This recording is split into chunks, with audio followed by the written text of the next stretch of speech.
Bom dia, pessoal do primeiro ano, tudo bem com vocês? Então, a gente está aqui hoje para fazer mais uma aula, tá bom? Depois, eu acho que vai ter uma pausa aí, meio que um recessinho de alguns dias, né? E aí, provavelmente, a gente volta depois em agosto, mas eu preciso confirmar isso certinho, tá bom? Então, do que a gente vai falar hoje? Hoje a gente vai continuar falando das forças das ligações. Se vocês lembrarem, semana passada a gente falou de pontes de hidrogênio, ligações covalentes polares e apolares. A gente também comparou elas com ligações iônicas e ligações metálicas. Tudo bem? Então hoje a gente vai dar uma continuação nisso aí. Vamos começar então com forças intermoleculares e o ponto de ebulição. A gente vai entender hoje como essas forças intermoleculares interferem no ponto de ebulição das substâncias que a gente conhece, tá bom? Então eu vou dar aqui um zoom, porque senão fica meio difícil, tá bom? Bom, ó, forças intermoleculares e ponto de ebulição. Quando uma substância molecular passa do estado líquido ou sólido para o estado gasoso, ocorre o rompimento de ligações intermoleculares. Porque as substâncias moleculares apresentam diferentes pontos de ebulição, isso depende basicamente de dois fatores: o tamanho da molécula e o tipo de força intermolecular existente na substância. É difícil levar em conta esses dois fatores ao comparar os pontos de ebulição de duas substâncias. É possível, contudo, fazer previsões úteis se mantivermos um desses fatores constantes ou praticamente constante. Ó, ao compararmos duas substâncias com o mesmo tipo de interação intermolecular, a que tiver maior tamanho estimado pela maior massa molecular possuirá maior ponto de ebulição. Ao compararmos duas substâncias com massas moleculares próximas, a que tiver força intermolecular mais intensa possuirá maior ponto de ebulição. Gente, resumindo aqui é o seguinte: essas interações, vamos supor, interação polar, em que eu tenho uma molécula e ela tem uma parte negativa e uma positiva. A gente sabe que isso vai atrair as moléculas em volta, certo? Então a gente vai ter ali uma interação de polo permanente. O que isso faz, gente? Faz com que essas ligações fiquem mais fortes, tá bom? Então, se isso vale para a substância polar, para as pontes de hidrogênio, isso ainda é mais uma verdade. Vai ser ainda mais forte essas ligações. É por isso, por exemplo, que apesar da água ter uma massa molecular só de 18 gramas por mol, o ponto de ebulição dela é de 100 graus Celsius. Enquanto o metano, que tem uma massa aproximadamente de 16 gramas por mol, tem ali o ponto dele que ele passa a se tornar um gás menos 77 graus Celsius. É quase 200 e poucos graus de diferença. E por que tudo isso? Por causa do tipo de ligação.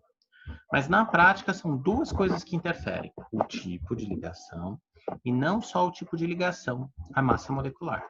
É por isso que nas cadeias carbônicas, por exemplo, eu tenho lá o metano, que só tem um carbono, ele é um gás. Aí eu vou à gasolina. A gasolina é uma molécula muito, muito maior. Ela tem 6 carbonos e muito mais hidrogênios. É por isso que ela é líquida, tudo bem? A massa molecular também influencia. Bom, visto tudo isso, vamos fazer então dois exercícios com vocês. E aí, gente, fica para vocês fazerem para casa, para mim, o exercício 43 e 44. Tudo bem? A página é a 129. Dá uma olhada nesse exercício 41, é só para ver se a gente entendeu a ideia mesmo. Se vocês olharem, a gente tem aqui, no caso do item A, uma molécula, ó, que é uma bolinha vermelha e duas brancas. Isso aqui são moléculas, ok? Na B, eu tenho um tipo de molécula, uma bolinha vermelha e duas brancas, só que na hora que está reagindo aqui, eu estou emitindo moléculas diferentes, ó. Duas vermelhas é diferente de uma vermelha e duas brancas é diferente de uma vermelha e duas brancas. Aqui é a mesma coisa, ó. Tá bom? Bom, vamos ler isso aqui. Qual dos desenhos representa simplificadamente o processo de fervura da água? Gente, qual que é a fórmula da água? A fórmula da água é H2O, certo?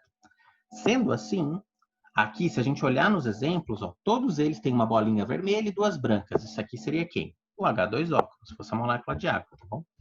Quando ela passa para o estado gasoso, essa molécula só se libertou das outras. Não aconteceu nada com a molécula, não foi quebrada. É por isso que a resposta correta aqui, ó, se vocês verem o mouse passando, é a letra A. Que aqui eu tenho uma bolinha vermelha e duas brancas, aí um espaço grande, outra bolinha vermelha e duas brancas, igual a molécula de água.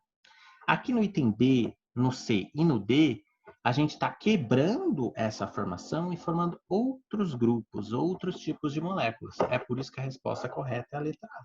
Tudo bem? Vamos dar uma olhada agora no exercício 42. Durante a evaporação da gasolina, são rompidas que tipo de ligação? Bom, gente, a gente precisa lembrar quem é a gasolina. Então, vou pegar a caneta para vocês. A gasolina, ela é composta basicamente ali de no mínimo 5 carbonos. E aí pode ser mais, tá bom? E aí aqui completando com 12 hidrogênios. Ou até alguma coisa assim, ó. De 8 ou mais. Ok? Bom, o que a gente vê aqui? Só tem um carbono e hidrogênio, não é? Quando eu só tenho carbono e hidrogênio, a minha ligação, a gente fala que ela é apolar. Tudo bem? Então, qual que é o nome que a gente dava para as forças apolares? A gente chamava de apolar, ou de polo induzido, ou ainda Van der Waals. Vamos ver, então, qual das respostas que está certo, ok? Ó, ligações covalentes. Tá, na gasolina as ligações são covalentes, mas a gente já viu que dentro de ligação covalente tem 3 tipos, que é a ponte de hidrogênio, de polo e de polo induzido. Então, não é a letra A. Letra B, ligações iônicas. A gente viu que ligações iônicas têm carga. Também não é. Letra C, as interações do tipo ligação de hidrogênio. A gente já viu que ligação de ponte de hidrogênio é quando eu tenho flúor, oxigênio ou nitrogênio ligados com hidrogênio. Tá bom? Então não é o caso. Letra D, é interações do tipo dipolo instantâneo, dipolo induzido. É essa aqui. Tá bom, gente? Então, letra D. Então, o que vocês façam para mim para casa? Façam o 43 e o 44. Tudo bem? Bom, então eu vou apagar aqui e vou dar continuação. Só um minutinho. Bom, vamos lá. Hoje a gente vai começar um novo capítulo, que é o capítulo 10. Nesse capítulo, a gente vai começar a falar sobre a condução elétrica em soluções aquosas. A gente vai descobrir que tem líquidos que não conduzem corrente elétrica. Vocês querem um exemplo? O óleo de cozinha. O óleo de cozinha, gente, ele é isolante. Ele não transmite corrente elétrica. A própria água de torneira só transmite corrente elétrica porque tem muita coisinha ali no meio. Tem os produtos que a gente usa para limpar ela, que é do processo de tratamento de água e esgoto. Tem um pouco de cloro, tem um pouco de sais minerais, tem uma série de elementos que em água eles formam condutores de carga ou íons, tá bom? Porque se não fosse esse o caso, a condução elétrica da água também deveria ser bem baixa. Tudo bem? Vamos continuar então. Bom, primeira coisa aqui, a gente vai falar dessa ideia. Qual que é a ideia? De que substâncias líquidas conduzem corrente elétrica. A gente vai ver que tem umas que sim, tem umas que não. Então, ó, aqui na letra A, o que eu tenho? Ó, eu tenho 2 fios. Num dos fios está ligado a lâmpada e isso aqui está ligado num copo com água, tá? Nessa água, eu tenho NaCl dissolvido. O que é NaCl, gente? Sal de cozinha, tá bom? O que eu vejo? A lâmpada está iluminada e bem forte, ó. Bem iluminada. Aqui, ó, na letra B, eu tenho água, tá bom?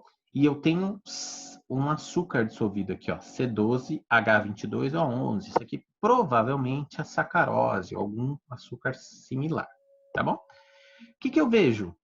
A lâmpada não está acendendo, tá bom?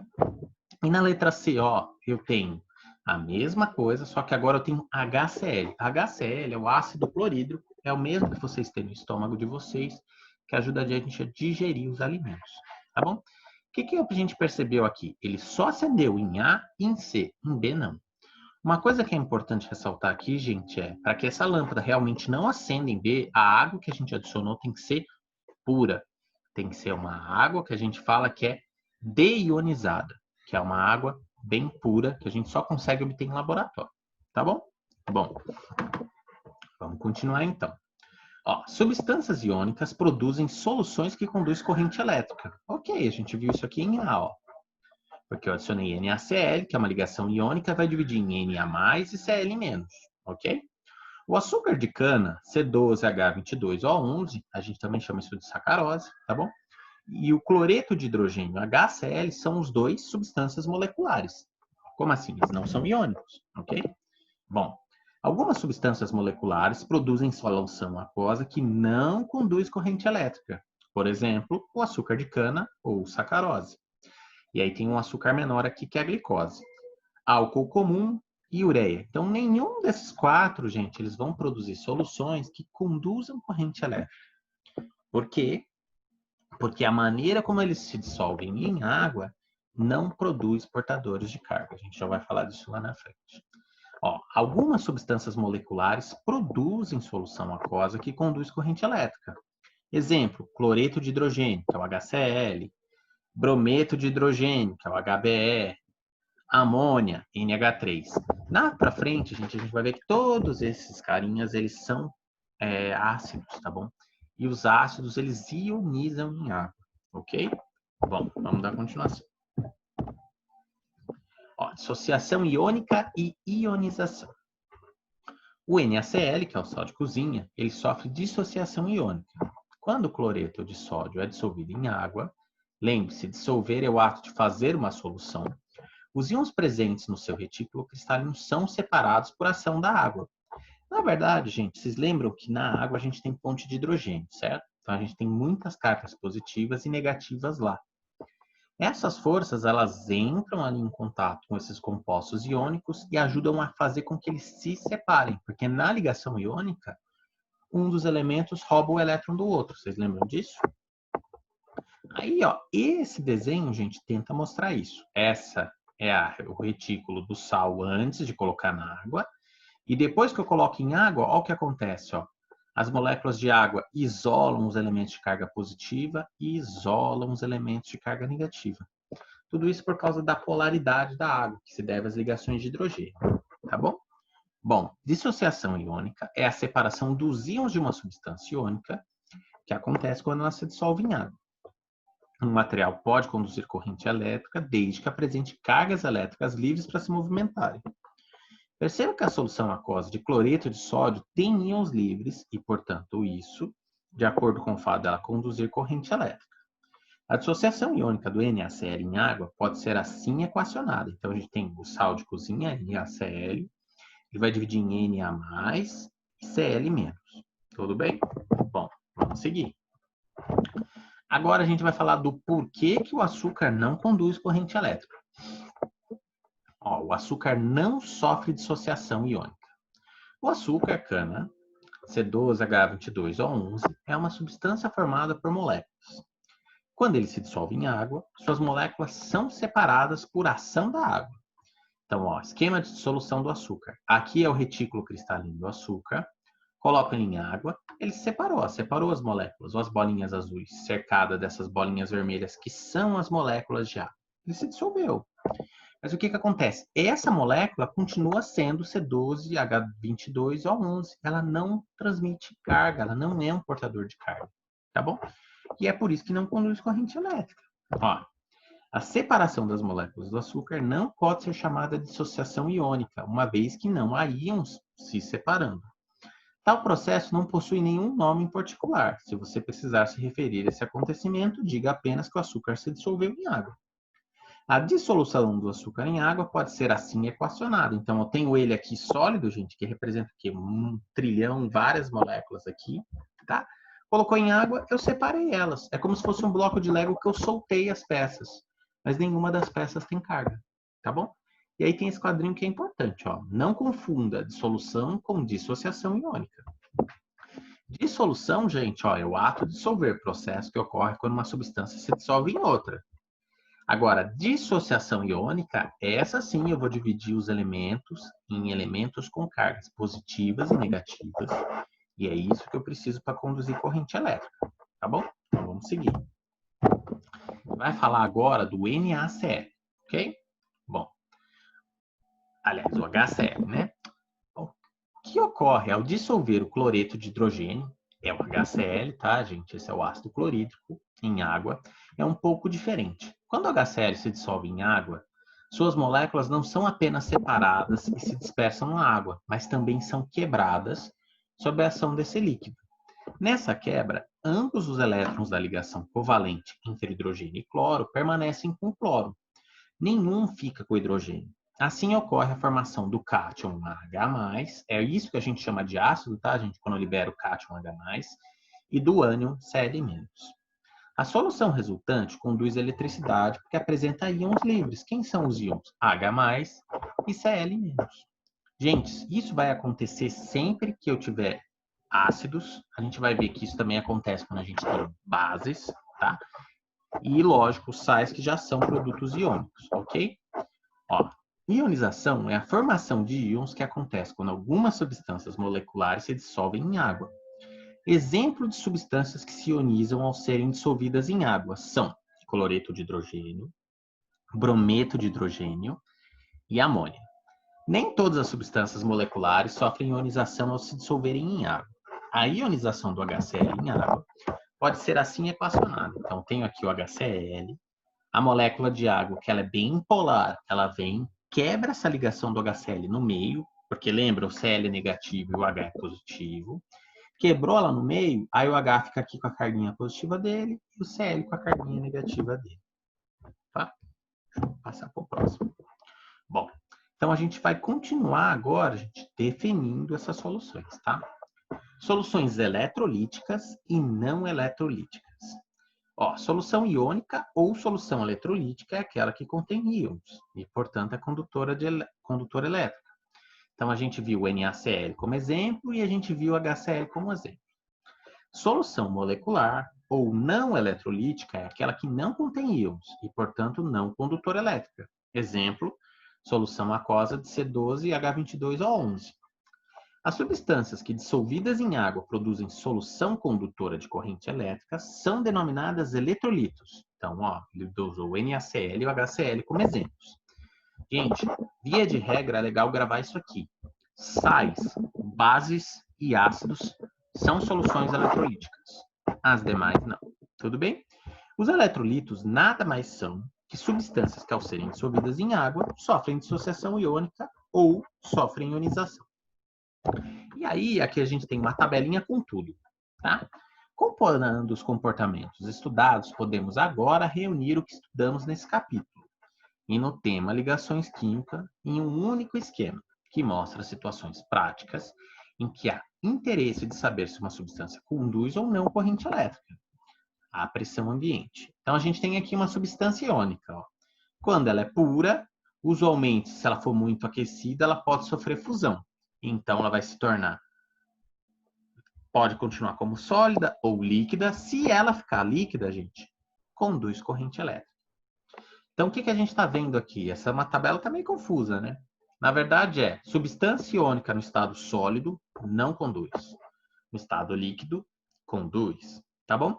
Quando eu coloco ela em água agora, se ela sofre dissociação iônica, ela conduz. Tá bom? Então, vai ter de 3 estados possíveis, 2 vão conduzir. Só não conduz no estado sólido. Tá bom. Aí agora a gente tem aqui a substância molecular. Quando pura, usualmente não conduz. É igual o caso da água pura de laboratório que eu falei para vocês.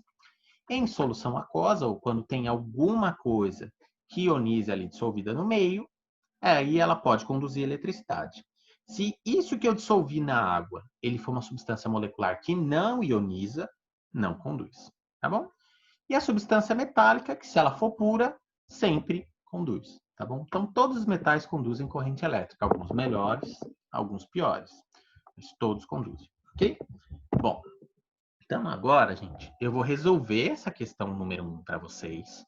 E fica para vocês fazerem para casa para mim, do exercício 2 até o 8. E aí a página, ficou faltando colocar aqui, deixa eu colocar para vocês. Só um minutinho, tá bom? Cadê? Espera aí. Rapidinho, tá bom? Bom, página 136.